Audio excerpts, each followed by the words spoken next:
Have you ever seen a sea creature so beautiful, yet so dangerous? This is a nudibranch, a sea slug with a stunning design and a secret power.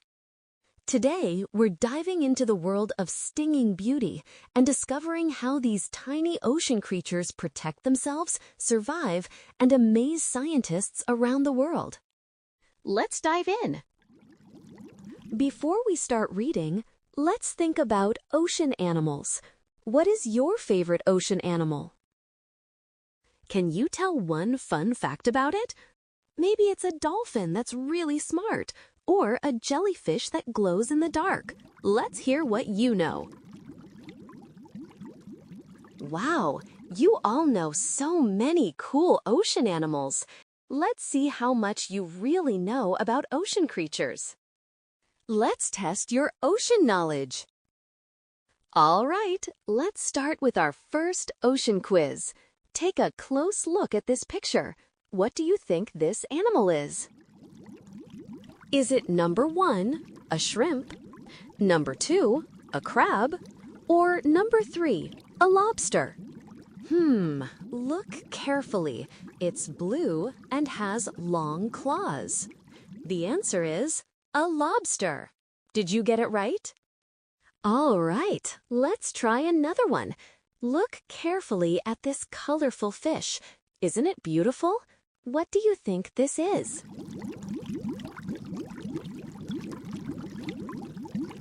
Is it number 1, a clownfish, number 2, a parrotfish, or number 3, a tuna? Look at those bright colors and the beak-like mouth. That's right, it's a parrotfish. Did you know parrotfish use their strong teeth to scrape algae off coral reefs?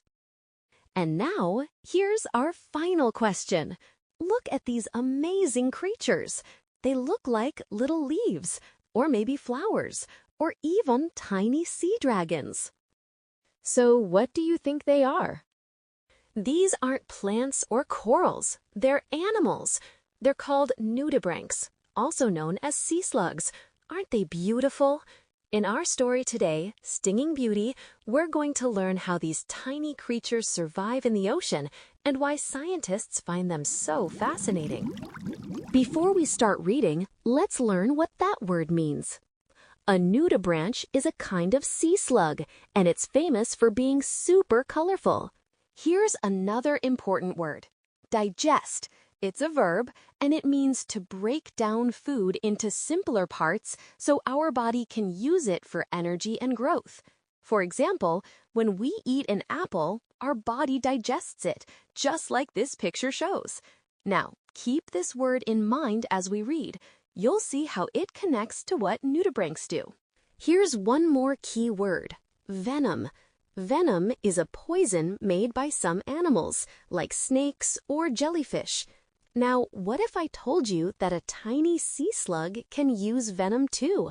Let's take a closer look in our article, Stinging Beauty. Look at these two nudibranchs. They look so different, don't they? The one on the left is called the Spanish shawl nudibranch. Look at those bright orange and purple colors, so beautiful. The one on the right was photographed in Australia. It looks more brown and camouflaged. Why do you think they look so different? Maybe their colors help them stay safe in different environments. Now, let's look at a few more kinds of nudibranchs. Some are even more unusual. Wow, look at these. The one on the left is called a blue dragon nudibranch. It's small, only about an inch long, but it has a really strong sting. The one on the right has long, thin spikes called serratas. Can you guess what they're used for? Yes, those tips can sting. These sea slugs might look delicate, but they're actually powerful defenders. Let's find out how they got those stinging powers in the article we'll read next. Below the ocean surface lurks a thief. The animal is called a nudibranch. It is found in all the world's oceans. These colorful sea slugs do not have a shell. They are not spiny, So how do they stay safe? They steal from stinging sea creatures. They store the stings and use them later. Scientists are studying this ability. It may help them better understand human systems. Stay away. There are 3,000 species of nudibranchs. One group is the aeolids. They are covered in soft spikes called serrata. These body parts are used for breathing. They are also used for stinging. Aeolid nudibranchs eat jellyfish tentacles. They eat anemones and other stinging creatures too. When they do, they swallow stinging cells, but they do not digest them. They store these cells in their serrata. When a predator tries to eat them, ouch! The predator gets a mouthful of these stinging structures. And any venom that comes with them, says scientist Jessica Goodhart. She studies these creatures. Studying the sting. Goodhart has a lab. It is at the American Museum of Natural History. That is in New York City. She is interested in how nudibranchs are able to use stolen cells. When an unknown thing enters our bloodstream, it is attacked. That is the job of our immune system. So why does this not happen with nudibranchs? How do they, without destroying it, Goodhart asks. This information can help her team understand how the human immune system can evolve or change. By Candace Dipsey.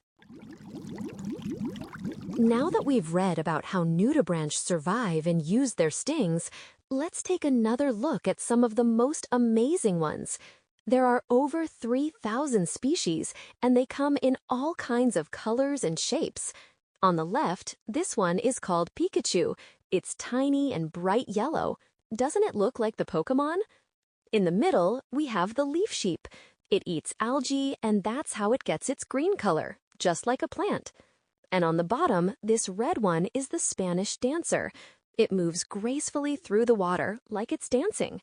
Now that we know so much about nudibranchs, which one is your favorite, and why? Wow, aren't these nudibranchs fascinating? We just learned how they live, protect themselves, and even steal stings from other creatures. Now, let's think a little deeper about what we read. What can scientists learn from nudibranchs? Great ideas. Hold that thought. Scientists are studying how nudibranchs swallow stinging cells without destroying them and store them for defense. That can teach us how the human immune system protects us and how it might change or improve. Now here's a fun question. How did the leaf sheep nudibranch get its name? That's right. It's called a leaf sheep because it acts a bit like a sheep.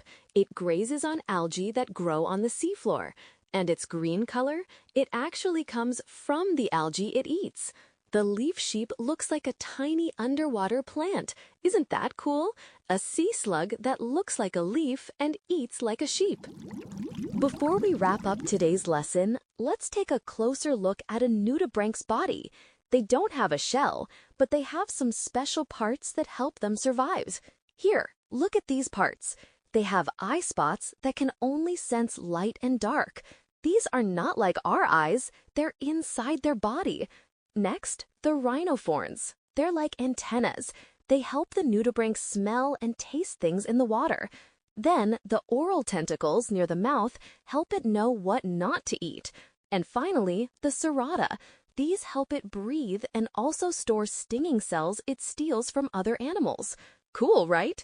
So even though nudibranchs are soft and tiny, they have some amazing adaptations that help them stay safe in the ocean. What surprised you the most about nudibranchs? That's a great observation. Nudibranchs are such small sea creatures, but they're full of surprises. Colorful, clever, and even a little bit sneaky. We learned how they live, protect themselves, and even use stings from other animals. Amazing, right? Thank you for learning with me today. You did a wonderful job. I hope you had fun exploring these stinging beauties of the ocean. See you next time.